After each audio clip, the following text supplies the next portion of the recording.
Hey up, here we go.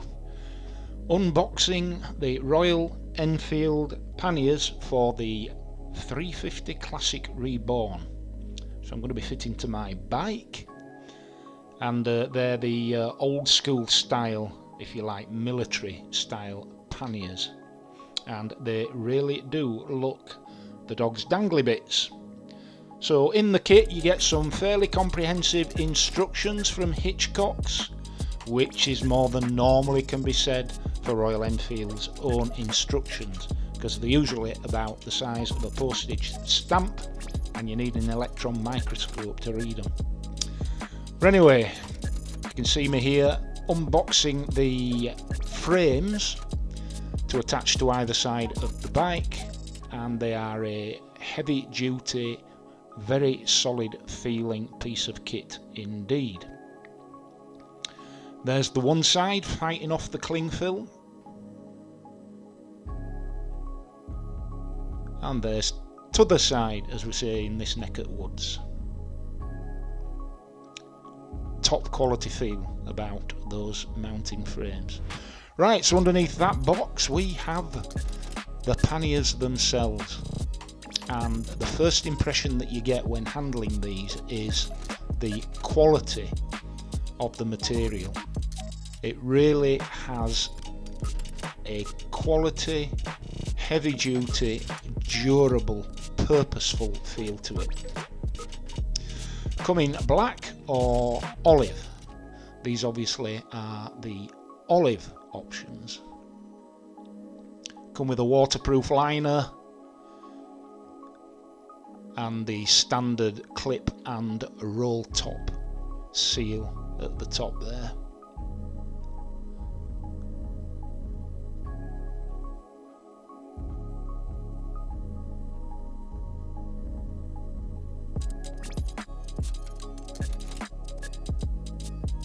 And I'm sure you can see there, particularly with that Royal Enfield logo, the resemblance to Second World War British dispatch riders' motorcycles, I suppose.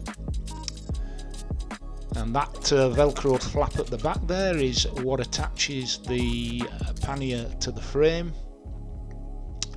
That there is the shoulder strap if you want to mince down the road with it on your shoulder.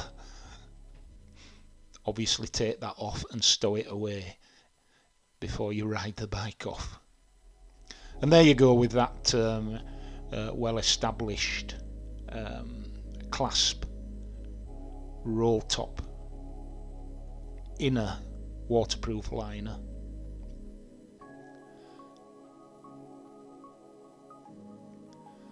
And then the top bit's got flaps all round, and you can probably see there that the straps that hold it in place are the ultra reliable, ultra simple double D system, which you get on some helmets.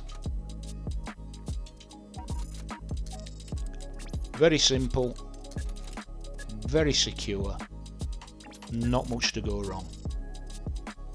And let me tell you, those fixing straps are very, very strong indeed.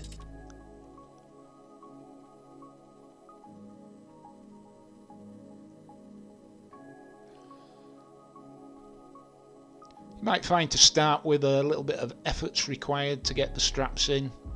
They are a little bit stiff when you first get the panniers, but I'm sure they'll loosen up over time. Yeah, what a smart looking bit of kit. And the top there, as you can see, it velcros down on both sides there. It overlaps, so there's a little bit of added security going on.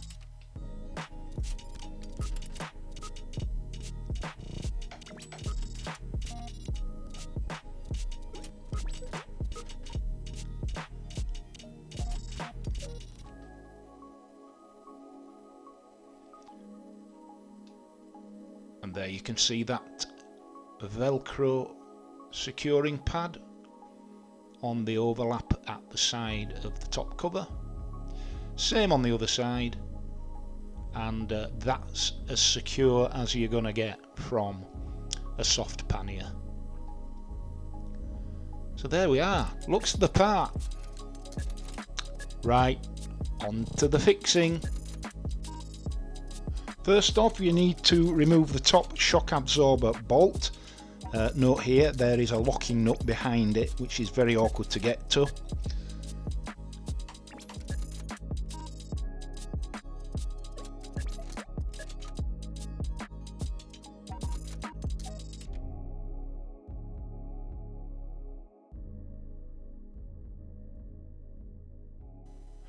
And next, remove the bottom side frame mounting upper bolt you can see there. Then to one of the fixing kits. There are lots of fixings in this kit, 3 bags worth, and you don't use them all, so don't be worried if there are a number of bits and bats left over.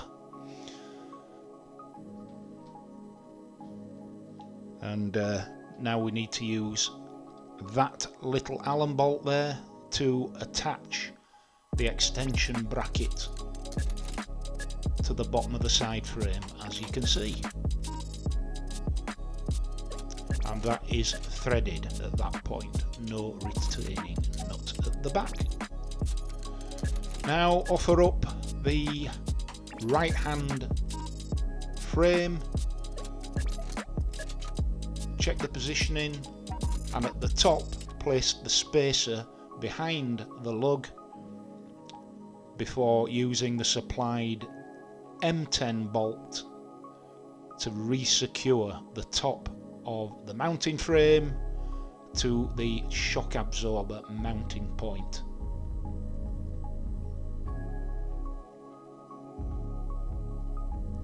There you can see at the back the third mounting point, which is on the rear mudguard spar, for want of a better term, and you get a couple of D brackets with rubber liners to enable you to clamp that part of the frame to that mudguard spar. A couple of M6s to secure it.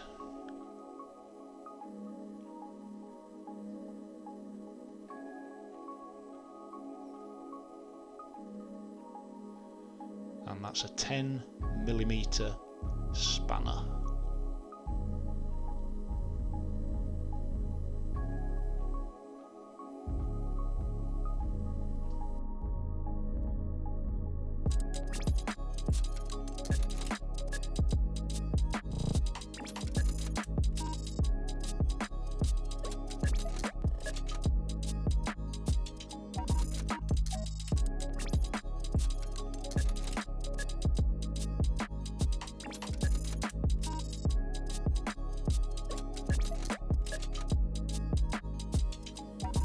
Right, and here we're attaching the bottom part of the mounting frame to that extension lug that we put in place. Important at this stage not to over tighten anything.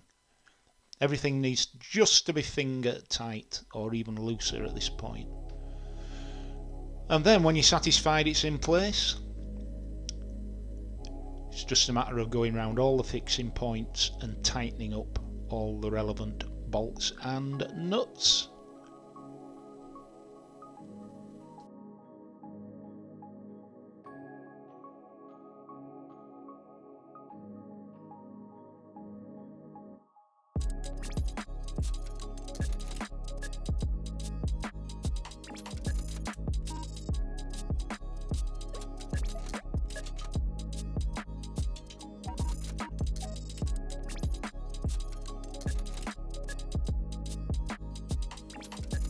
And that point there's a 13mm retaining nut at the back, and that's a 6mm Allen spanner you'll require to tighten up that mounting. In fact, to tighten up both those nuts requires a 6mm Allen key or Allen spanner, as you can see there.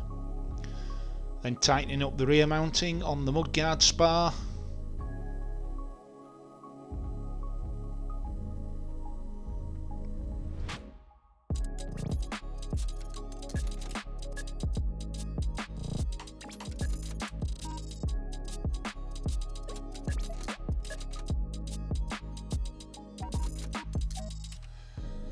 And then finally on this side, tightening up that top shock absorber bolt, and believe me, getting the retaining nut at the back that you can see there, it's a 17mm nut. It is the devil's own job to do so, especially when you've got fat fingers like me, but you just need to persevere.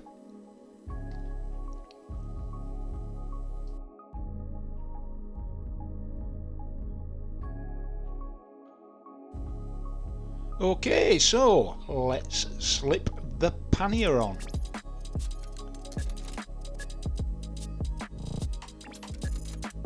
So as I mentioned earlier, the pocket, the velcro pocket at the rear slides over the frame there. It's a very firm fixing, like so.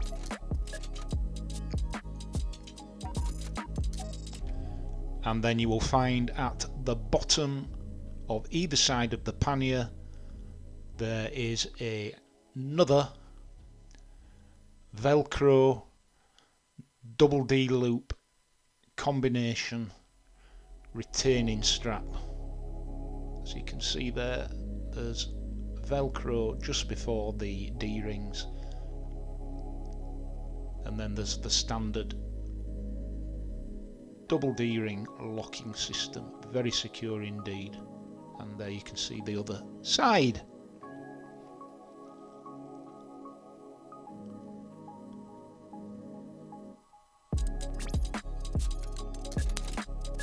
And there we go. Don't forget to remove that shoulder strap before you set off on the bike. Could end badly. Right, here we are on the left hand side of the bike, and it's virtually the same process. So first job is to remove the suspension shock absorber mount at the top, then that side frame bolt at the bottom,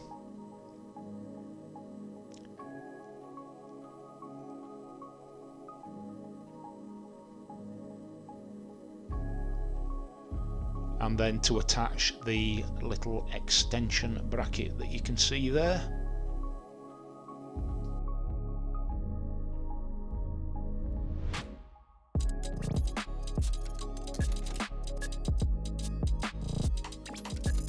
And then again, just a matter of offering up the left hand side frame, ensuring it's in place, and then re-securing with the 3 mounting points. The one at the top of the shock absorber, the one at the top of the bottom side frame, and the one that clamps to the rear mudguard spar.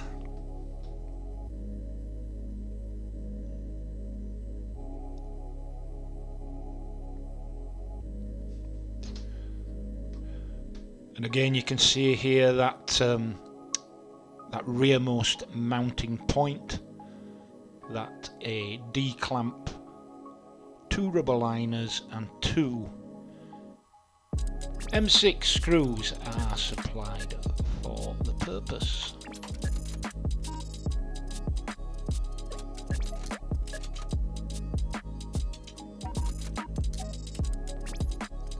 And you'll need to tighten that again with a 10mm spanner.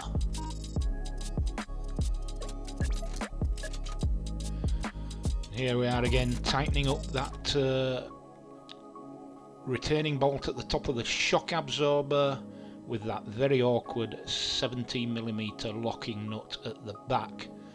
And let me tell you, getting the spanner on, and it has to be an open-ended spanner, as you can see there, is quite a challenge. And so, tightening up that rearmost mounting point on the mudguard spar there.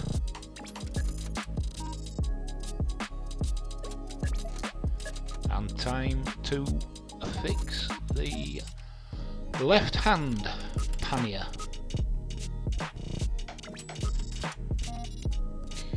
And again, just a matter of mounting it onto the frame via the velcroed flap at the rear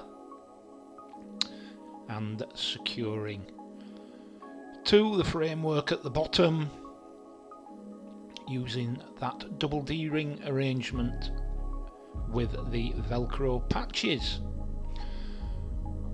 Okay, hope that was of some use to you. Everything shown is available from Hitchcocks Motorcycles, link in the description below.